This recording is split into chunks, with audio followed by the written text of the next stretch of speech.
Got an old shotgun on the bench today. This is just a run-of-the-mill beater Stevens pump shotgun, 12 gauge. Customer brought it in complaining that the pump had come loose.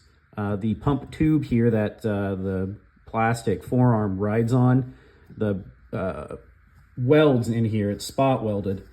Spot welds broke. So bunch of different ways you could solder, you could braze, you could have fixed this a ton of different ways. We have a TIG welder, so obviously we TIG weld. Put a spot there, and a spot on the other side, and I've run it pretty hard.